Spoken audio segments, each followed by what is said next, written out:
Hi, everyone. Thank you for joining us today for the October edition of our Pitch Perfect here with FrontFundr. We're going to get started with Blair Wilson, CEO of Forbidden Spirits. I'll be navigating the slides here, but Blair will be doing the presentation. So Blair, I'd love to turn it over to you. Hey, Therese, thank you very much. And welcome everybody that's out there that's taken some moments out of their valuable time to listen to us. It's interesting, we've got two distilleries and some technology companies. Sort of that's the wave of the future, I think. But thank you for having us on. We've been extremely busy for the last few years, building our business and building our portfolio of brands. As you mentioned, we've got a craft distillery located in Kelowna here, not unlike my partner who's in Alberta that is turning, I think it's mead, honey into alcohol. So I congratulate him as well. We've just been really busy around here. If you can see behind me, I'm standing actually in the distillery right now, and we're in the process of harvesting all the apples off of our farm, which we just accomplished. As I said, we turn apples into vodka. It takes about 25 pounds of apples to make one bottle of Rebel vodka. So there's a lot of work that goes in it. It's completely handcrafted. And we're fortunate enough to have a custom-made still that's behind me that we ordered from Stuttgart, Germany. Oh, that's a small one. So you can see the outside of our building. We built a 5,000 square foot distillery with a 75-seat outdoor patio. We now have a 150-seat picnic area as well. So it's a great opportunity for us to showcase our product. As I said earlier, we're obviously in the process of fundraising. We've raised about $5.5 million privately through friends and family and individuals that did a lot of work on our distillery. So we've got a lot of great partners that are helping us along the way. We're in the process now of raising a subscription receipt offering of between $3.6 and $4.5 million. It's well on its way. We launched yesterday, so we're looking forward to having another great week this week now. If you can go to the next slide. Yep. As I said, we have a proven portfolio of products. We're not a startup company. We've got hard assets, the still behind me included, and we've got a strong portfolio of products that are actually in the stores. Our Rebel vodka expanded into our Eve's Original Gin last summer, and the gin is just taking off. It's outselling our vodka 3-to-1. We've got representation in about 150 private liquor stores here in BC, and then we just got our Rebel vodka into the 20 government signature stores here in BC. So we look forward to increased sales through the government liquor stores. With the raising of the money, obviously we'll continue to build our brands, build our Rebel vodka, and build our Eve's Gin. But we also want to use funds to expand into other areas. And two of the key areas right now are our ready-to-drink products, our vodka soda, Rebel and soda in a can, and our Eve's Gin and tonic in a can. The ready-to-drink market has just exploded. Annual growth over the last 2 years has been 40 to 42%, and they anticipate the same thing for coming 2022. We're looking forward to launching those two brands in February of 2022 to take advantage of the spring and the summer. Perfect. Next slide. Next slide, thanks. All right. As you can see, right now we're 100% BC focused, but we're looking to raise money so that we can expand, build our brand, and build our sales and manufacturing network across Canada first. To give you just a sense of how much alcohol is consumed on a daily basis, in British Columbia, vodka sales in government liquor stores in BC alone are $600,000 a day. People try to ask me, sure it's not $600,000 a week or a month? And it's like, no, $600,000 just in vodka every day. And Alberta's not that far behind at $500,000 worth of vodka a day, but Ontario leads the charge with $1.6 million worth of vodka sold every day in Ontario. So we don't have to go too far to be able to reach marketplaces that will gladly accept our product on their shelves. But having said that, we're an internationally focused company. I just got back from Germany about 7 days ago, meeting with potential buyers and importers into the EU and into Asia as well. We've highlighted two areas that we want to focus in on. One is in Romania, where we're looking to do into Romania, and to China. Romania did about $650 million in vodka sales last year, and China's off the charts. So our goal number one is to expand across Canada, and then our goal number two is to expand into the international markets. Just to sort of go over just the investment highlights of why we invite you to join us on our journey across Canada and our journey into Europe and Asia as well, is that we've de-risked a lot of the investment here for our new investors now. We have a proven product, not just a proven product, but a proven portfolio of products, from our Rebel Vodka to our Eve's Gin. We have a scalable model.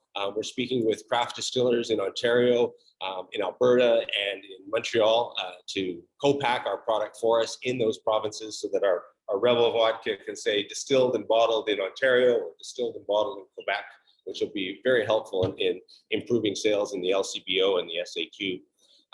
As I said, we've raised $5.5 million to date, invested into a lot of hard assets of building all our equipment and our distribution channels. And we have a strong management team, from two master distillers to a great CFO to salespeople on the ground right across British Columbia. So, we're ready to scale up, and we welcome the opportunity for you to join with us and enjoy what we're doing. Thank you. Wonderful. Thanks for the great pitch there, Blair. So now to get into some questions for kind of Forbidden Spirits. Obviously, there's a great story there. Blair, I believe, a bit of a family story with you guys getting, an orchard in Okanagan. So maybe you can tell us a little bit more about how the concept for the Forbidden Spirits, just ideation came together, but also the brand that you built off of that, which is very unique. Sure. Thanks very much. I'm a bit of a serial entrepreneur. I've been retired 3 times in my life. Each time has lasted about 3 or 4 years, and then I get bored and get back into a new business. So that was it. My wife and I and our family moved up here to Kelowna to buy a 20-acre apple orchard and become apple farmers and just retire on the land. But after a few years of doing that, I realized there really wasn't a lot of money in farming apples. The price per pound was just way too low, and we had to find a better way to add value to the apples. And one thing led to another, and I found myself in Germany talking to the manufacturers of our still, and coming back to the Okanagan saying, hey, you know what, let's raise a couple $1 million for friends and family. I think we've got a great idea here. We can turn our apples into vodka. And we started off and hired our first master distiller, and the Rebel Vodka in 2019 was born. And that led to a 50 times distilled vodka. This is 25 times distilled, which is a little unheard of in the industry. Smirnoff is distilled 3 times, and Grey Goose is 6. So, one thing led to another, and we had our family farm here that we quickly turned into a family distillery. And now, we're growing from there. That's amazing. And you didn't get it into too much detail within the presentation itself, but your business model capitalizes on the underutilization of other craft distilleries. So can you tell us a bit more about that and how that strategy benefits you as well as other craft distilleries that you plan to work with?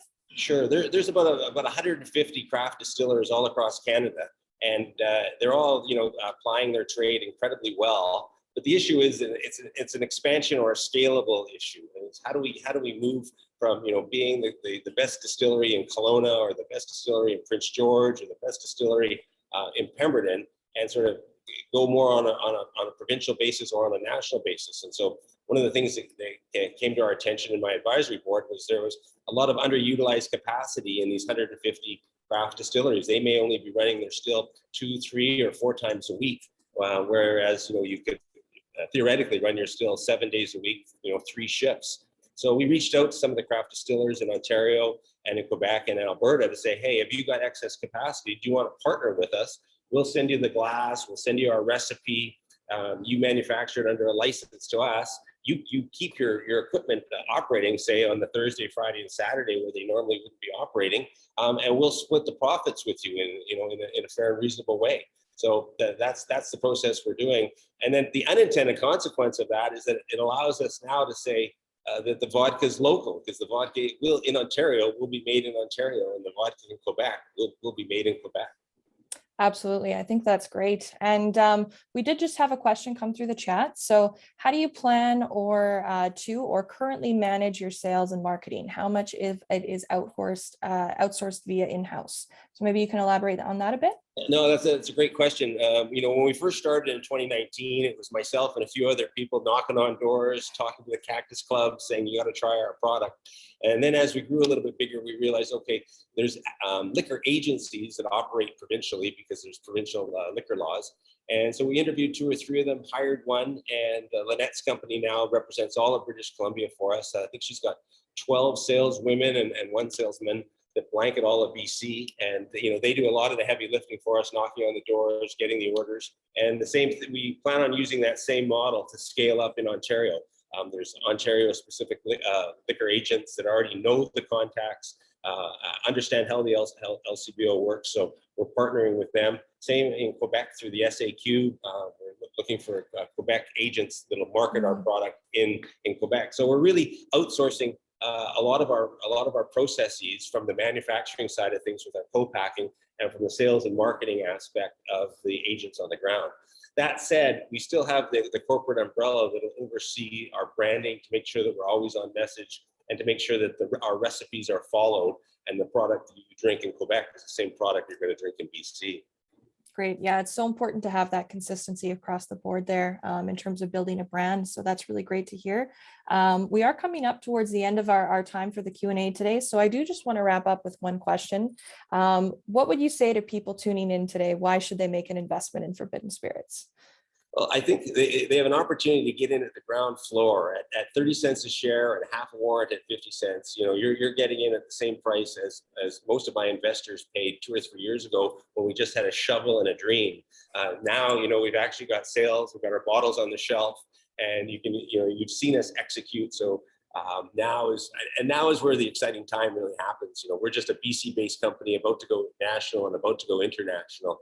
And so, you know, if you can be holidaying in Singapore someday and see our Rebel vodka on the shelf and say, I was a part of being able to bring that product to Singapore, I think it sort of tingles up my spine to sort of think of what the opportunities are for us to work together as new investors. And I look at not just new investors, but brand ambassadors for us as well, too, that try our product, that love it, that tell other people about it. So, you know, we want more than just a check. We would also like to have your full commitment into what we're doing and where we're going.